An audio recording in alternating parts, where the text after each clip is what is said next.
ভাবুন তো, সমুদ্রের মাঝখানে একটি কারাগার, চারপাশে বরফ ঠান্ডা পানি, শক্তিশালী স্রোত আর পালানোর অসম্ভব নিরাপত্তা। এই জেলকে বলা হতো দ্য রক। কারাগারটির নাম অ্যালকাট্রাজ।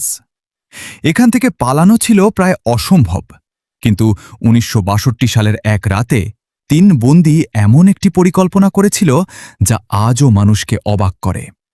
তারা কি সত্যিই পালিয়ে বেঁচেছিল, নাকি সমুদ্রই হয়ে উঠেছিল তাদের শেষ গন্তব্য? আজকের ভিডিওতে জানব অ্যালকাট্রাজের সবচেয়ে বিখ্যাত প্রিজন ব্রেকের পুরো রহস্য। ১৯৩৪ সালে অ্যালকাট্রাজ আইল্যান্ডে ফেডারেল কারাগার চালু হয়। সান ফ্রান্সিসকো উপসাগরের মাঝখানে অবস্থিত এই কারাগারকে এমন বন্দীদের জন্য ব্যবহার করা হতো যাদের অন্য কারাগারে নিয়ন্ত্রণ করা কঠিন বলে মনে করা হতো। চারপাশের সমুদ্রই ছিল প্রাকৃতিক দেয়াল, আর পানির তাপমাত্রা ছিল খুবই কম, স্রোতও ছিল শক্তিশালী। ১৯৬২ সালে অ্যালকাট্রাজে বন্দী ছিল ৩ জন: ফ্র্যাঙ্ক মরিস, জন অ্যাংলিন এবং ক্ল্যারেন্স অ্যাংলিন। ৩ জনই অত্যন্ত বুদ্ধিমান এবং পরিকল্পনা করতে সক্ষম ছিল। তাদের সামনে ছিল একটি বিশাল সমস্যা। কারাগারের দেয়াল পার হওয়া সম্ভব হলেও বাইরে ছিল বিশাল সমুদ্র। তবুও তারা হাল ছাড়েনি। তাদের সেলের পেছনে ছিল একটি পুরনো ভেন্টিলেশন প্যাসেজ। সেখানকার দেয়ালের কংক্রিট তুলনামূলক দুর্বল ছিল। বন্দীরা ছোট ছোট হাতিয়ার ব্যবহার করে ধীরে ধীরে দেয়াল খুঁড়তে শুরু করে। সবচেয়ে অবাক করার বিষয়, তারা কাজ করত এমনভাবে যাতে কারারক্ষীরা সহজে বুঝতে না পারে। কাজের শব্দ ঢাকতে তারা নানা কৌশল ব্যবহার করত, আর দিনের পর দিন, রাতের পর রাত। কিন্তু এখানে ছিল আরেকটি সমস্যা। রাতে বন্দীরা ঘুমাচ্ছে কিনা কারারক্ষীরা নিয়মিত পরীক্ষা করত। তাই মরিস এবং তার সঙ্গীরা তৈরি করেছিল মানুষের মাথার মতো দেখতে ডামি হেড।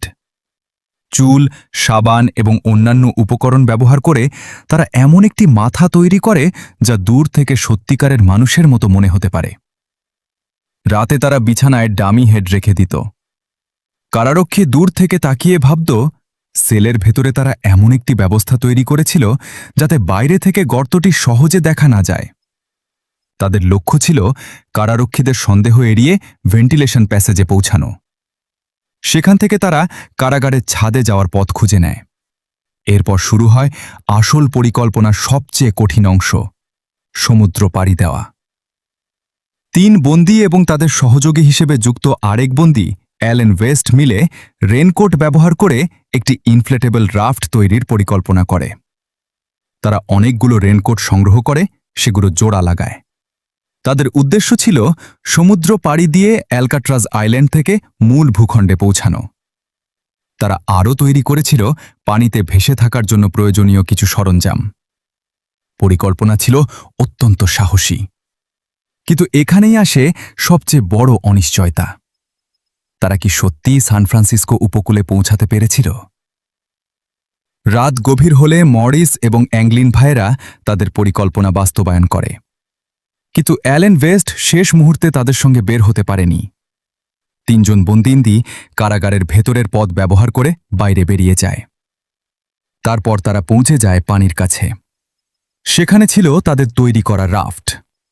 এরপর তারা অন্ধকার সমুদ্রের দিকে যাত্রা শুরু করে। আর তারপর তাদের আর দেখা যায়নি। পরের সকালে কারারক্ষীরা যখন নিয়মিত বন্দীদের পরীক্ষা করতে যায়, তখন তারা ভয়ঙ্কর সত্যটি বুঝতে পারে। বিছানায় মানুষ নেই, শুধু রয়েছে নকল মাথা। কারাগারে তল্লাশি শুরু হয়। পরে তদন্তকারীরা গর্ত, পালানোর পথ এবং অন্যান্য প্রমাণ খুঁজে পায়। কিন্তু ৩ বন্দীর কোনো সন্ধান পাওয়া যায়নি। সমুদ্রেও তাদের দেহ পাওয়া যায়নি। এটাই রহস্যকে আরও গভীর করে তোলে। এটি ছিল পরিকল্পনা, ধৈর্য, বুদ্ধি এবং ঝুঁকি নেওয়ার এক অবিশ্বাস্য উদাহরণ।